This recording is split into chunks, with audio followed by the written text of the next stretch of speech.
नमस्कार मित्रों। हम इस छोटी सी कहानी के द्वारा आपको ये समझाने का प्रयास करेंगे कि कभी भी आपस में नहीं लड़ना चाहिए। हमेशा आपस में संगठित रहना चाहिए कि संगठन में शक्ति होती है।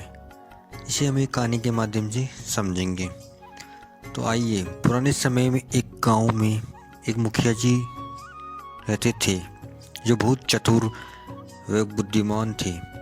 जब भी किसी आसपास के गांव में कोई वाद विवाद लड़ाई झगड़ा होता तो उसका निपटान करने हेतु उन मुखिया जी को ही बुलाते थे। वो आसपास के गांव में पटेल जी के नाम से फेमस हो गए थे। पटेल जी उस व्यक्ति को कहा जाता है जो आपसी लड़ाई झगड़ों व विवादों का निपटान करता था। चाहे दो गांवों का हो, दो परिवारों का हो या दो भाइयों का, कितना भी बड़ा विवाद झगड़ा हो, वो अपने चातुर्य बुद्धिमत्ता के बल पर तुरंत निपटा देते थे। निपटान करके तुरंत उसे गले मिलवा देते थे तथा उन्हें आपस में एक जगह बिठाकर खाना खिला देते थे। वह विवाद को हमेशा हमेशा के लिए निपटवा देते थे। इस प्रकार आसपास के इलाके में खूब फेमस हो गए थे। ऐसे समय बीतता गया और धीरे धीरे वह खूब टाइम बीत गया तो वह वृद्धावस्था के नज़दीक हो, यानी वो बहुत बूढ़े हो गए थे। उनके 4 पुत्र थे। वो आपस में खूब लड़ाई झगड़ा करते थे। वो उन्हें बार बार समझाता रहता था पर उन पर उसकी बातों का कोई फर्क नहीं पड़ता था।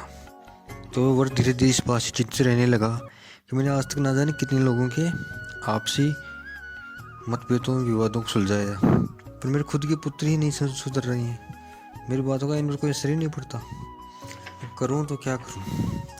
ऐसे सोचते सोचते बहुत दिन बीत गए। वो ऐसे ही चिंतित बैठा था। लेकिन बैठे बैठे उसके मन में एक आइडिया आया तो उसने तुरंत अपने 4 पुत्रों को बुलवा लिया। 4 पुत्र उसे बुलाए हुए तुरंत आ गए। अब उसने अपने सबसे छोटे पुत्र से कहा कि बेटा जाओ और अपने घर के पीछे जो लकड़ियों का गट्ठर पड़ा है ना, उसे यहाँ लेकर मेरे पास आओ। छोटा गया लड़का अपने पिताजी का आज्ञा पाकर तुरंत गया और पीछे मकान के पीछे बाड़ी से वो लकड़ी का गट्ठर लेकर तुरंत पिताजी के सामने पेश हो गया, यानी रख दिया लाके। अब पिताजी ने सबसे बड़े पुत्र से कहा कि इस लकड़ी के गट्ठर को उठाओ और एक साथ तोड़ दो। मतलब बंधा हुआ जो बंडल ना उसको अपने हाथ से तोड़ दो। पिता की बात सुनकर बड़े पुत्र ने लकड़ियों के गट्ठर को तोड़ने की खूब कोशिश की, बार बार खूब कोशिश की। पसीना पसीना हो गया लेकिन उससे वो गट्ठर नहीं टूट रहा था।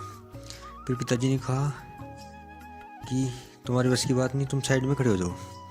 और दूसरे नंबर के पुत्र को भी वही कहा कि इस गट्ठर को एक साथ तोड़ो, लकड़ी के गट्ठर को। तो दूसरे पुत्र ने खूब कोशिश की, कोई फर्क नहीं पड़ा, मतलब उससे लकड़ियों का गट्ठर नहीं टूटा।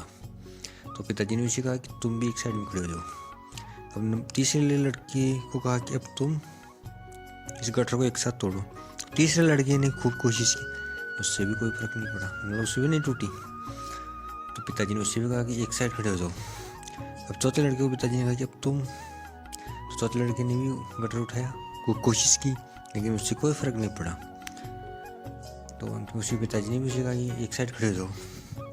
अब उसके पिताजी ने कुछ सोच विचार करके फिर बड़े लड़के से फिर से कहा कि दोबारा पुनः आओ, उसी गट्ठर में से एक लकड़ी निकालो और उसे तोड़ के दिखो।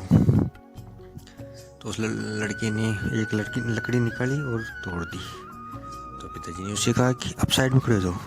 फिर दूसरे लड़के को भी एक लकड़ी निकाल के तोड़ने को कहा, उसने भी बड़ी आसानी से तोड़ दी, उसको भी साइड में खड़ा कर दिया। अब तीसरे लड़के ने भी एक लकड़ी निकाली और उसको आसानी से तोड़ दिया। तो पिताजी ने कहा कि साइड में खड़े हो जाओ। चौथे लड़के को फिर पिताजी ने कहा ये अब तुम्हारी बारी है, तुम तोड़ो। तो चौथे लड़के ने एक लकड़ी निकाली और आसानी से तोड़ दी। तो पिताजी ने कहा कि साइड में खड़े हो जाओ। अब ये घटना देखकर 4 पुत्रों की आंखें खुल गई और वो पिताजी के चरणों में गिर पड़ी तथा क्षमा याचना करने लगी कि पिताजी हमसे बहुत बड़ी गलती हो गई है। अब हम कभी भी आपस में नहीं रहेंगे।